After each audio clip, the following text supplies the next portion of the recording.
কি গো পুটিদি, কোথায় গেছিলে? কোথায় আর যাবো, কাজ ছাড়া। এই মালিকের বাড়ি কাজে গিয়েছিলাম রে। তা তুই এখানে কি ব্যাপার? আমার তো জানোই, খেটে ঠিকা কাজ করি, যখন যেমন পাই তেমন করেই সংসার চালাই। একটা স্থায়ী কাজ না হলে না চলছে না। আচ্ছা পুটিদি, তোমার কাছে তো অনেক কাজের সন্ধান থাকে, কোনো স্থায়ী কাজ আছে কি না জানাও না, তাহলে আমার খুব সুবিধা হয়। সত্যি তাজা বলেছিস, একটা স্থায়ী কাজ প্রতিটা মানুষের খুব দরকার। আজকালকার যা জিনিসপত্রের দাম বেড়েছে, এই ঠিকা কাজ আজ আছে তো কাল নেই, এর উপর কি নির্ভর করে সংসার চালানো যায় রে? বুঝি বুঝি, তোর কষ্টটা আমি সবই বুঝি। আচ্ছা, তুই রান্না বান্না, বাসন মাজা এইসবের কাজ করতে পারবি তো? হ্যাঁ গো, আমি সব করতে পারবো, ঘরের কাজ না পারার কি আছে। আর পড়াশোনা শিখিনি তেমন, এই জন্যই। তবে আমি যা পড়াশোনা শিখেছি তাতে হিসাবও রাখতে পারবো। তাহলে তো আরো ভালো রে। দাঁড়া দাঁড়া, এই গায়ের যে মাধবী দেবী আছেন না রে, আরে যেই গায়ের হত্যাকর্তা বিধাতা, মহাজনী ব্যবসাজাত, তাকে আমি বলবো।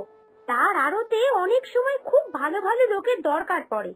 তুই যখন সব রকম কাজে পটু, তাহলে তো তুই মহাজনের কাজই করতে পারবি। না গো বাবা না, আমি শুনেছি ওই কাজে নাকি খুব চাপ।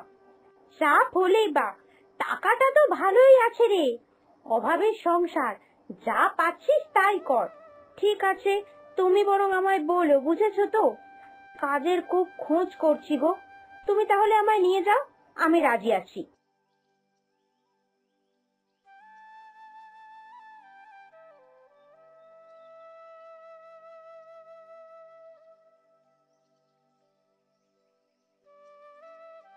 এই যে মাধবী দেবী, যে নতুন মেয়ের কথা আপনাকে বলছিলাম, এই সেই মেয়ে, খুব নম্র, ক্লাস 10 অবধি পড়েছে। তা তুমি একটু মাঝে সাঝে হিসাব রাখার কাজ করতে পারবে তো? ক্লাস 10 অবধি যখন পড়েছো, তোমায় দিয়ে আর ওই ঘরের কাজ করিয়ে মান সম্মান খোয়াবো না নিজের। একটা ব্যাপার আছে তো নাকি আমার মধ্যেও, একটু পড়াশুনো জানলে আমি তাকে ভালো কাজই দিই। যারা কোনোদিন বইয়ের পাতাটুকু উল্টে দেখেনি, তাদের জন্য ওই ঘর মাজা, বাসন মাজার কাজ ঠিক আছে। না না কর্তামা, আপনি আমায় একবার বিশ্বাস করে দেখুন, আমি সব পারবো। ঠিক আছে, তাহলে বরং কাল থেকেই লেগে যাও। কালকে মাসের 1 তারিখ আছে, খুব ভালো সময় এসেছো তুমি। আগে গিন্নিমা, মাইনেটা কত দেবেন? এই রে, এই মেয়ে আবার মাইনের কথা জিজ্ঞাসা করছে কেন? ভালো পার্টি দেখে দিলাম, মাইনে নিশ্চয়ই গিন্নিমা ভালোই দেবেন। মাইনের কথা জিজ্ঞাসা করেছে, এখন আর কাজটা পেলে হয়। আমি তো বারবার করে বলে দিলাম যে আগে যা মাইনে পেতিস তার থেকে অনেক বেশি পাবি। এই মেয়ের দেখি কৌতূহলের শেষ নেই, খেতে পেলে শুতে চাই। ঠকাবো না গো মেয়ে, তোমায় ঠকাবো না, যা দেবো ভালোই দেবো, তাতে তোমার পুষিয়ে যাবে। আচ্ছা ঠিক আছে, তাহলে কাল থেকেই আমি আসবো।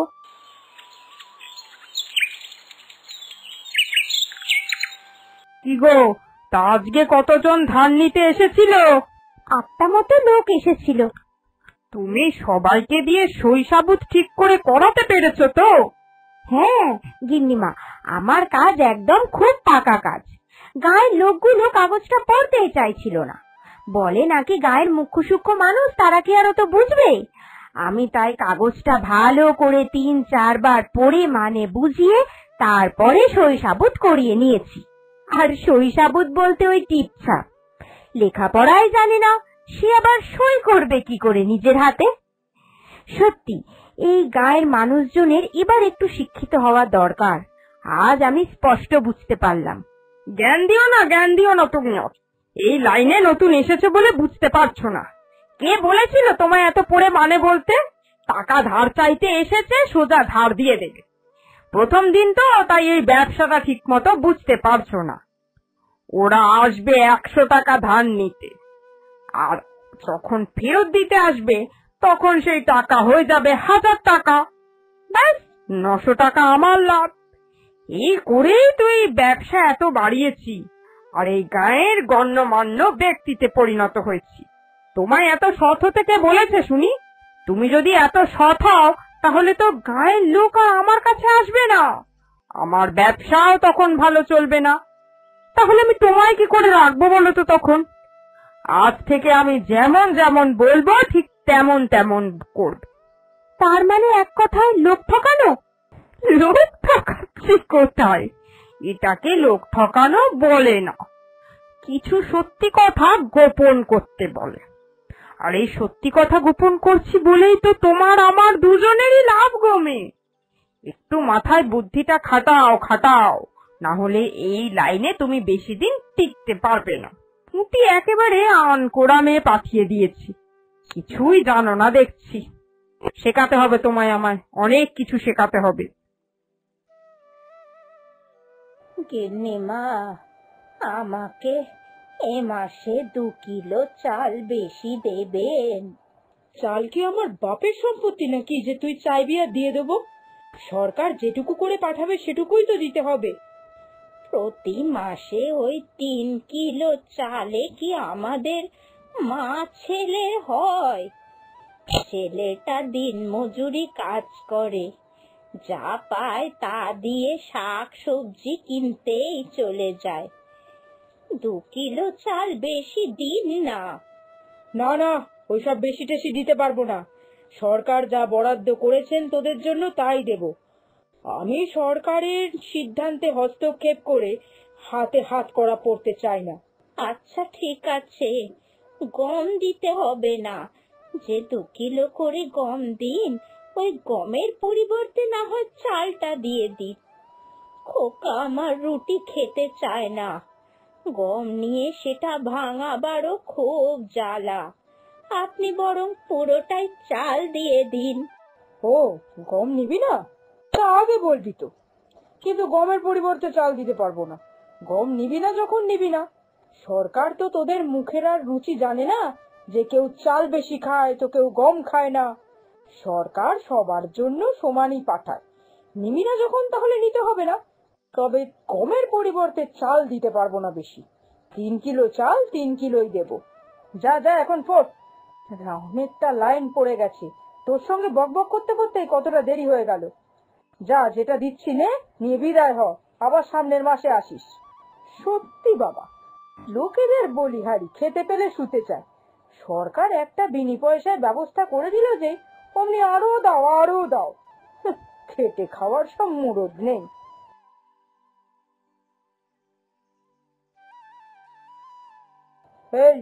এই মেয়ে, যা গুদাম ঘর থেকে যত সব পোকা চালের বস্তা আছে ওইগুলোই বার করতে বল। সবে কাল মাল ঢুকেছে। টাটকা চালগুলো লোককে খাওয়াবো নাকি? এই টাটকা চালগুলো কড়া দামে বাজারে বিক্রি করব। যত সব পোকা ধরা চালগুলো আছে সেগুলোই দিয়ে দে। আচ্ছা গিন্নিমা, আমি একটা হিসেব কিছুতেই বুঝতে পারি না। প্রতি মাসে তো সরকার এত এত চাল পাঠায়, কেউ তো কামাই করে না, প্রত্যেকটা মানুষ রেশন তুলতে আসে, তাহলে এত এত চালের বস্তা বেঁচে যায় কি করে? ওইসব তুই বুঝবি না। সরকার পাঠায় মাথা পিছু 5 কেজি করে চাল, কিন্তু আমাদেরকে 5 কেজি করে দিয়ে দিলে হবে? 2 কিলো আমরা আলাদা করে সরিয়ে রাখি, আর লোকেদের বলি সরকার পাঠাচ্ছে মাত্র 3 কিলো চাল। তাছাড়াও এই যে ওজন মাপার মেশিনটা দেখছিস, এটাও কি আর সঠিক মাপ দেয় রে? কত কারচুপি হয় ওজনে। তো তোদেরও তো রেশনটা বাকি আছে এ মাসে, নিয়ে যা। হ্যাঁ, আপনি রেশন দিলে খুব ভালোই হয়। আজকে মা বলেছিল বাড়িতে চাল নেই, চালটা তাহলে পাওয়া যায়। আচ্ছা গিন্নিমা, আমিও কি 3 কিলো করেই পাবো? আরে না, তুই হলি ভেতরের লোক, তোকে 3 কিলো দেবো কেন? তোকে বরং বেশি দেব। তোকে এই মাসে 7 কিলো চাল দিয়ে দিচ্ছি, আর 5 কিলো গম। কিরে, হয়ে যাবে তো তোর? হ্যাঁ গিন্নিমা, হবে না মানে? আমাদের খুব ভালোভাবেই চলে যাবে। এইভাবেই কেটে গেল একটা মাস।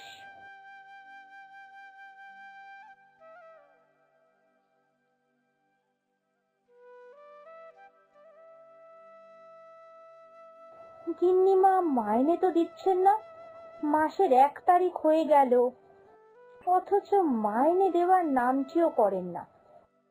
আজকে গিয়ে বলতে হবে যে এ মাসের মাইনেটা আমার জন্য দিয়ে দেন। ঘরে শাক সবজি তেল নুন কিচ্ছুটি নেই। আজকে যদি মাইনে পেয়ে যাই তাহলে বাজার করে নিয়ে যেতে পারবো মাসিক। কিরে, দোকান তো বন্ধ হয়ে গেছে, তুই এখনো এখানে কি করছিস? কিছু লাগবে নাকি চাল ডাল? আগে গিন্নিমা, আমার এ মাসের মাইনেটা দেননি যে। মাসের 1 তারিখ হয়ে গেছে, হয়তো আপনার খেয়াল নেই। মাইনে? কিসের মাইনে? তোকে তো আমি গেল সপ্তাহে 7 কিলো চাল আর 5 কিলো গম দিলাম, ওটাই তোর মাইনে। এত বাড়তি জিনিস দেওয়া সত্ত্বেও ওর মাইনে চাইছিস? তোর কি লাজ লজ্জা বলে কিছুই নেই নাকি? হ্যাঁ, আপনি তো আমায় আমার হকেরটাই দিয়েছেন। আমার হকে 5 কিলো চাল আর 3 কিলো গম পাওনা। আপনি শুধু 2 কিলো করে মালই বেশি দিয়েছেন। তার সঙ্গে মাইনের কি সম্পর্ক? মানছি আপনি আমার 2 কিলো মাল বেশি দিয়েছেন, তার জন্য অন্তত মাইনে থেকে টাকা কেটে নিন। তোরও দেখছি সেই একই বায়না, খেতে পেলে শুতে চাস। যেটা দিচ্ছি সেটা নিয়েই সন্তুষ্ট থাক না। আর কত চাই তোদের? চাল গম সবই তো দিচ্ছি, খাবার জন্য এটুকুই যথেষ্ট। কাজ করতে হলে কর, নাহলে বেরিয়ে যা। ওসব মাইনে টাইনে আমি দিতে পারবো না। শুধু কি চাল গমেই হয়ে যায়? শাক সবজি মুদিখানা কত কিছু লাগে বলুন তো। মাছ মাংস না হয় ছেড়েই দিলাম, আমি আপনার এখানে কাজও করব না। এই লোক ঠকানোর কারবার আমি আর 2 চোখে দেখতে পাচ্ছি না। আপনি আমার প্রাপ্যটা মিটিয়ে দিন, আমি চলে যাচ্ছি। কিচ্ছু হবে না। প্রাপ্য চাই না? প্রাপ্য? এতই যদি প্রাপ্য নেওয়ার ইচ্ছা থাকে তাহলে ডাক ডাক তোর গায়ের লোককে, দেখি তোর পাশে কতজন দাঁড়ায়। জানিস তো, আইন আদালত পুলিশ সবকিছুই আমার কেনা। পয়সা পয়সা পয়সাই সব কথা বলে। ডাক দেখি তোর কত জোর। নিজের প্রাপ্য নিবি তাই না? বেরো বেরো বলছি আমার দোকান থেকে, আর তোকে কাজে রাখবো না। যা, বেরো এখান থেকে। এরপর আর কি, গরিব সেই মেয়েটির আর্তনাদ টাকার প্রাচুর্যে চাপা পড়ে গেল। সে তার প্রাপ্য মাইনেটা আর ফিরে পেল না। আবার সে ঠিকা কাজের খোঁজে বেরিয়ে পড়ল। কিন্তু এই রকম সমাজে লোভী মানুষ এখনো রয়েছে, যারা গরিব দুঃখীদের রক্ত চুষে নিজেদের বড়লোক বানায়। এই সমাজের পরিবর্তন কবে হবে? কবে এই সমাজের দিন উন্নত হবে? আর কবে এই বড়লোক শ্রেণী যারা গরিবদের রক্ত চুষে খায় তাদের পতন হবে? সত্যি এই উত্তর আজও আমাদের কাছে নেই। আমরা প্রত্যেকে আজও এই উত্তরের অপেক্ষায়।